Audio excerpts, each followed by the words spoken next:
Good day, I'm Twyla Whelan, and this is your JIS news for Monday, October 7, 2024. A $172.7 million contract has been signed for the establishment of the Hanover Justice Center at Sandy Bay in the parish. The agreement was signed on Friday at the Ministry of Justice's Constant Spring Road headquarters. Justice Minister Delroy Chuck says the facility will serve as a model for a network of similar centers across the island. We do have justice centers in all 14 parishes, but they're not really what we want.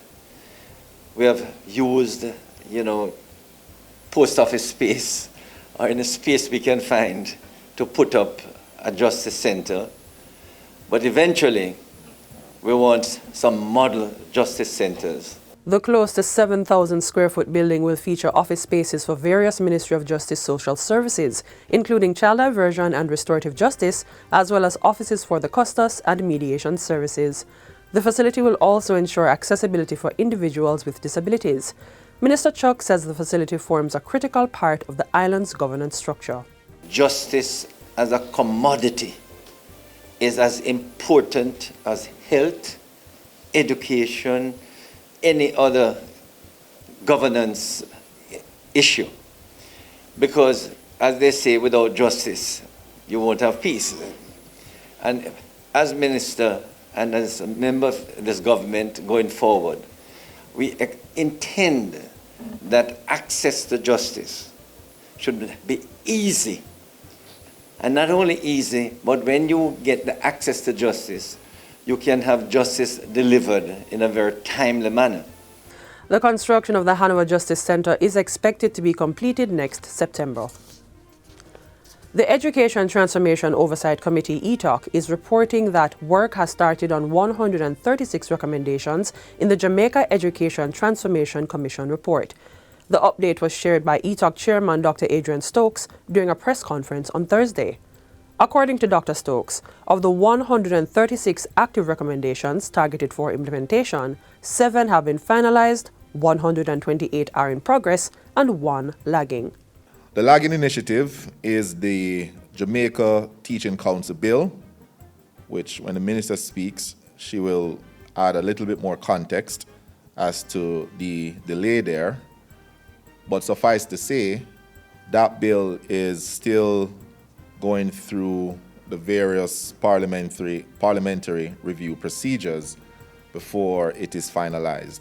Overall, ETOC sees this as good progress being made with implementation. Among the finalized initiatives are the structural review of the National Council on Education, the preparation and dissemination of inspection reports by the National Education Inspectorate, as well as an institutional review of the Early Childhood Commission.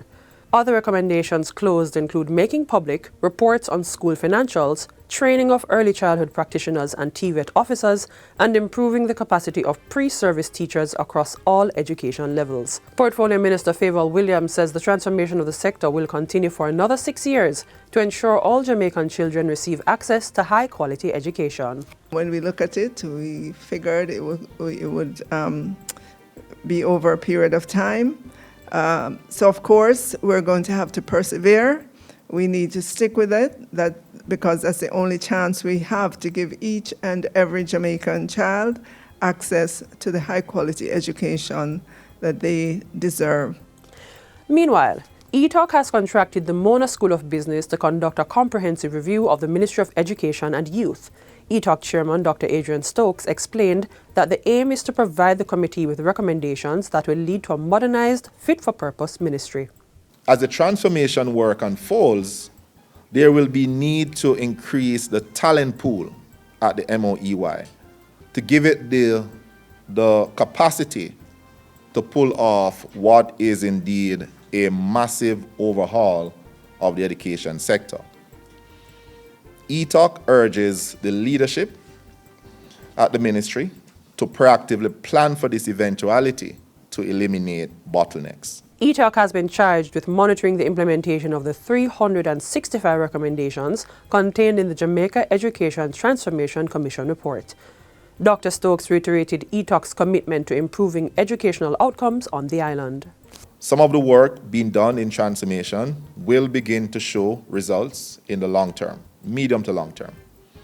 We are taking the time to build a stronger foundation that will deliver better outcomes in key areas like early childhood education. The island can expect a normal supply of bananas and plantains by February 2025. That's the assurance coming from Agriculture Minister Floyd Green. The sector was devastated by the passage of Hurricane Beryl in July. However, Minister Green says the state has allocated an additional $38 million to support banana and plantain farmers operating on less than 0.2 hectares. 500 eligible farmers have already been identified for support. At least 73 of our major banana farmers lost over 50% of their crops. Normally it takes 7 to 9 months for our banana crops to recover. We have started work. We did an initial allocation of $40 million through the banana board that has reached about 2,300 banana farmers. And what we do is that we provide them with fertilizer, right? And we put them on a 6-week regime for them to try and bring back those crops. So that is happening apace. Minister Green says detailed assessments have revealed that $1.8 billion is needed for the island to fully recover from Hurricane Beryl, which damaged 64% of crops in production. The National Housing Trust, NHT, is urging homeowners to prioritize insurance coverage to safeguard against natural disasters such as hurricanes and earthquakes.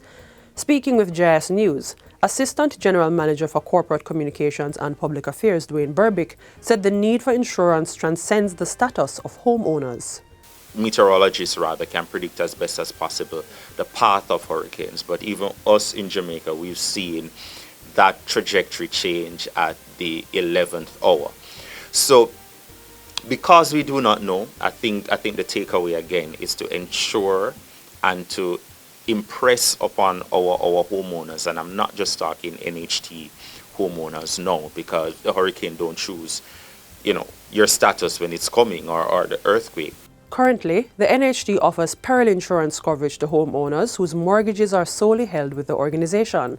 This is included in the monthly mortgage payments. We're happy to say too that we a few years ago looked at the facility, and we extend it to those individuals who have even completed paying their NHT mortgage, but perhaps want to continue the arrangement with us that we have in place. Homeowners interested in extending their insurance coverage after closing their mortgage are encouraged to contact the NHT.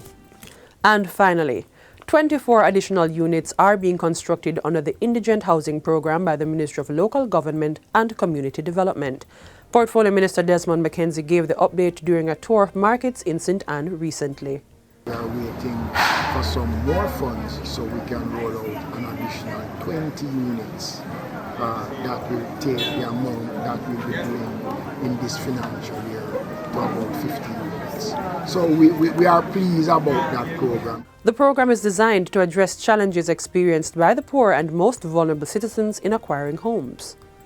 Meanwhile, Minister McKenzie said several houses have been constructed and are slated for handover to beneficiaries. We have houses in St. Thomas to be handed over, Westmoreland, in Clarendon. We have a number of houses. Almost every day there is a genuine request that is coming in for more indigent housing solutions across the country. We're going to continue with it, and we're going to be expanding more on it. And that's it for JIS News today. I'm Twyla Whelan. Thanks for watching.